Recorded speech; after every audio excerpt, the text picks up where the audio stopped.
Do you dream? We all do, don't we? Yet, some of us dream of a stranger place than most. Should you find yourself looking to the sky, a hollow sun, its core abandoned, with the desolation of a desert before you, then you are doomed. For all those who dream won't dream forever. It may be after many dreams of this world. It may be only one. But should you feel the heat of the wicked sun, then you have arrived. Truly, I say to you, if you find yourself in this hell, you have only one option. For there is no food, no water, no salvation here. Except one. If you see the sky, you will notice it is familiar. The stars are our own, the very same, as if you were somewhere among the earth's crust. I assure you, you are not. For the sky has been cut like a cloth. The stars echo in agony. The only solstice is Mars. For he is always present in the sky. If you follow Mars, you may live. For it does not matter where you dreamt, for Mars will always be in the same position regardless. Yet somehow, if you follow it, you will always end up in the same place. A civilization awaits you. I recommend you join it if you value your flesh. But if you are mad, then you have only one place to go. Follow the mountains. If you do not see them, you will never reach them. For the sun will drain your wretched form before you arrive. At the mountains there is mud, and where there is mud, there is water. You may even find animals, for even they dream, and in search of the mud they will be there. But this is no utopia. You will find those whose life is more valuable than reason. Cannibals, monsters, those who hunt their prey with tools of stone and bones. Those who have not fallen to this depravity are cruelly deprived of nutrition, hunting even the merest of insects that have fallen into this dream. Listen now. Do you hear the humming?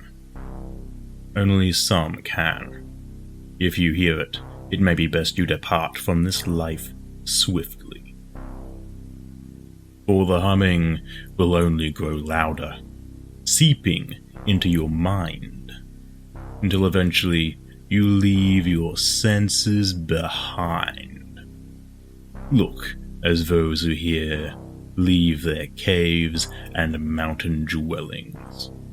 In the pitch of a forsaken night, children, men and women leave their clans and tribes to venture out into the darkness. The humming is a low, droning sound, vibrating through their bodies, walking mindlessly towards it. See the cannibals side by side with those they would eat, ignoring each other as they tread to their goal. Even the wounded, those dying from infection, who have lost limbs, crawl and grasp before the tune. The able-bodied carry them, as if compelled by unseen force. As they walk slowly into the distance, away from the rocks they lived in, the smell hits them.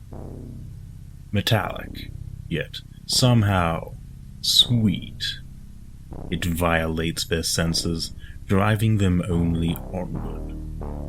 As they close in, the smell becomes overpowering, intoxicating, becoming one with their skin. It is due to this that they do not notice the pulsating masses of flesh carrying crimson fluid over vast distances, like pipelines. Where they converge is their fate. The humming, now palpable in the air, vibrating through the land. What they do not notice is the hooded figures that watch them with careful eyes. They are not human, at least not anymore. Twisted visages mount their heads, that of flies, insects, and foul beasts. The humming emitting from their glittering jaws. As they approach the conical structure ahead of them, it opens up to reveal a great cavern beneath. They walk down the sides. Some trip, fall, and break on the ground. Some simply drift off the edge into the cavern's depths. Their minds taken by the sickening smell that now becomes their addiction, their purpose. They do not even care for their lives. Those broken, dying, those alive and well, all of them congregate at the seat of power. In the middle of the hollow, a great mound of flesh, in the form of a heart, pumps blood continually. Many vessels take blood to and from, as small arteries ooze blood into pools on the floor. The many who now lie before it wait in anticipation, the smell of blood now causing them to twitch unnaturally, awaiting their rebirth. Minutes pass in tension, as the remainder who are called arrive. As they congregate around the heart, their mouths salivate as they stare at the blood. I give you life. Give me the power of your minds. The voice echoes throughout the chamber, its origin seemingly the large organ in the cavern. The deal struck as they leap upon the blood, feasting on its strength. As the dilapidated human souls indulge in the feast, appendages of the flesh rip from the heart and attach to the back of their heads. Satisfied, the former humans screech as they begin the transformation. The flesh of their necks now multiplies and grows, drooping down to the ground and discoloring. Their own skin now forms their clothes, like great dark capes around their forms. Their heads also deform and corrupt into visages that they would have seen in the robed figures outside, had they not been intoxicated by the smell of blood. The appendages leave and return to the heart. The newborn now stand in the presence of their master. However, something takes their focus away. A child, a small creature who did not revel in the blood. Their gazes scorn the weak thing, who would dare refuse the gift of their god. I want more. Confusion between the monstrosities.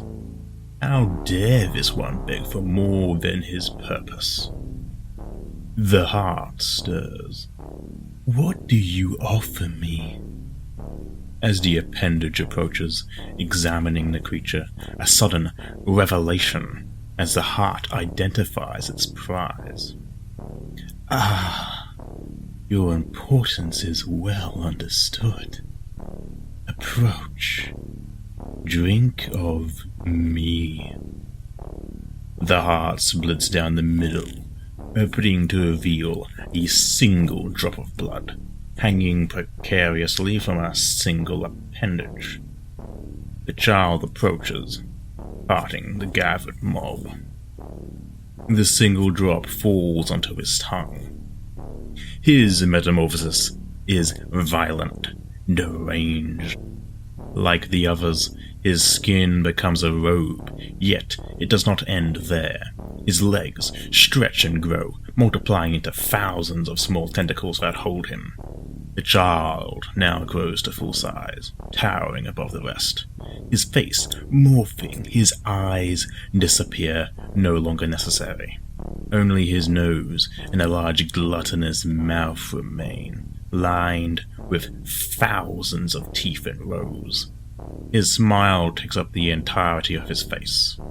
The tongue he was granted ejects, whipping around like a weapon. As he tastes the air with such precision, he can see its subtle inclinations.